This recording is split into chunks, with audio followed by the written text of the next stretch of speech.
आइए हम लोग अपने थ्री फेस पैनल पे चलते हैं कि थ्री फेस के अंदर चेंज ओवर का कनेक्शन कैसे होता है, उसके बारे में आपको दिखा रहा हूँ, बता रहा हूँ, समझा रहा हूँ। तो इसमें देखेंगे सबसे ऊपर है हमारी सप्लाई RYB, तीनों फेस हमारे इंडिकेट कर रहा है और दिखा रहा है इंडिकेट करके कि तीनों फेस सप्लाई आ रही है। जबकि यहाँ पे मेरा तीनों पॉइंट का यहाँ पे सप्लाई है, तीनों सप्लाई हमने इस पैनल के अंदर इंक्लूड किया हुआ है। और हमको बताना चेंज ओवर के बारे में है कि चेंज ओवर का कनेक्शन कैसे किया जाता है, जो थ्री फेस चेंज ओवर होता है उसका कनेक्शन कैसे करेंगे। तो आप देख सकते हैं तीनों सप्लाई यहाँ पे मेरा दिखा रहा है, बता रहा है। अब आगे जो है कि मैं अपने पैनल को खोलता हूँ और पैनल को खोलने के बाद आप यहाँ पे देख सकते हैं बहुत बड़ा इसके अंदर वर्क नहीं होता है। ये आपका जो है चेंज ओवर, और चेंज ओवर के बाद हमारी कुछ MCB जो सिंगल फेस में सप्लाई को कन्वर्ट कर रही है, सिंगल फेस में सप्लाई को दे रही है। ये सिंगल फेस सप्लाई को बना करके हम अपने घर में उपयोग कर रहे हैं और बाकी थ्री फेस चेंज ओवर लगा करके जो है कि हम लोग सप्लाई को जनरेटर और कभी बिजली में कन्वर्ट कर रहे हैं। तो इसके अंदर कैसे वायरिंग हुआ है उसके बारे में दिखा रहा हूँ, बता रहा हूँ। तो सबसे पहले मैं चेंजर को काटता हूँ। चेंजर को काटने के बाद जो है कि मैं इसके पॉइंट को खोल करके चेंजर की सप्लाई को दिखाऊंगा। तो आप देख सकते हैं जैसा कि हमने चेंजओवर को खोला हुआ है और इस चेंजओवर में जो है कि बहुत सारी सप्लाई इनके अंदर दिखाई दे रहा है। और यहाँ पर देखेंगे एक पिन छोड़ करके, एक पिन छोड़ करके, एक पिन छोड़ करके, एक पिन छोड़ करके बाकी दो पिनों को कॉमन बनाया गया है, जो मैं आगे बोर्ड में बताया हूँ। वीडियो क्लास तक जरूर देखिएगा, तभी जाकर के समझ में आएगा कि चेंजओवर का कनेक्शन कैसे करते हैं।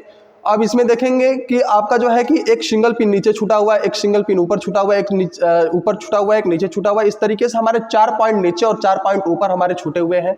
और ये जो आपका पिन है, ये आपका जो पिन है, ये आप देखेंगे ये दोनों पिन और इधर का ये दोनों पिन, इधर का ये दोनों पिन, ये दोनों पिन, जैसे इस वाले पॉइंट में कनेक्शन रहता है और ये पॉइंट तुरंत शॉर्ट होकर के इस वाले पॉइंट में कनेक्शन आ जाता है और यहाँ से आपका सप्लाई आउटपुट कर देता है अपने घर में। तो ये आप देख सकते हैं ये जनरेटर की सप्लाई है। यहाँ पे जो खाली सप्लाई है वो जनरेटर की सप्लाई है, इसमें आप लोग जनरेटर की सप्लाई को देंगे।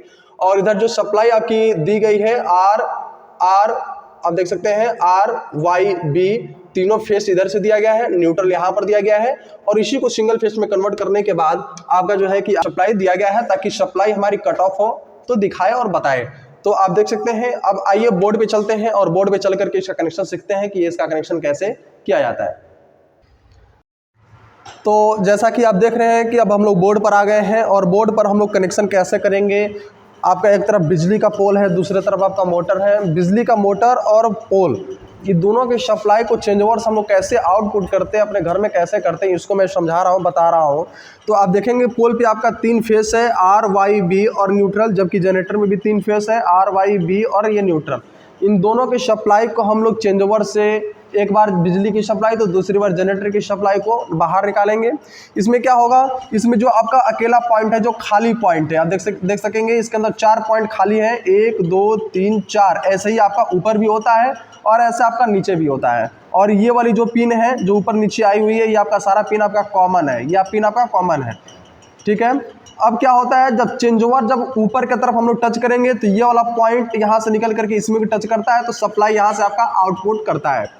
सेम इसी प्रकार से अगर आपका इसमें सप्लाई है तो ये आपका इसमें शॉर्ट रहता है, तो आपका यहाँ से सप्लाई आपका आउटपुट करना चालू कर देता है। सेम प्रक्रिया यहाँ भी है, अगर इसमें कोई सप्लाई है तो ये आपका फेस यहाँ से निकल करके यहाँ से निकलना चालू कर देता है। अगर यहाँ भी कोई सप्लाई है तो ये फेस यहाँ से निकालना चालू कर देता है। चाहे आप यहाँ से भी सप्लाई को निकाल सकते हैं, चाहे आप ऊपर से भी निकाल सकते हैं। तो अभी मैंने ऊपर से सप्लाई को निकाला हुआ है। अब क्या होगा, बिजली का कनेक्शन कहाँ पे करेंगे। बिजली का कनेक्शन हम करते आ रहे हैं, ये R लेकर गए,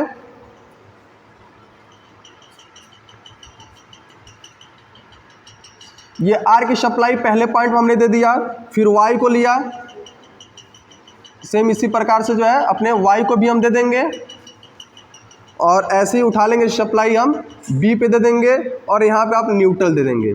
यानी आपका जो है यहाँ पे न्यूट्रल आ गया और उसके बाद से R आपका RYB और ये न्यूट्रल, ये आपका सप्लाई आ चुका है। तो आपका यहाँ से ये आपका न्यूट्रल निकल गया, फिर आपका RY और B, ये आपके हो गए RYB और न्यूट्रल। सेम इसी प्रकार से आपके जनरेटर को भी सप्लाई को देना होगा, तो ये आपका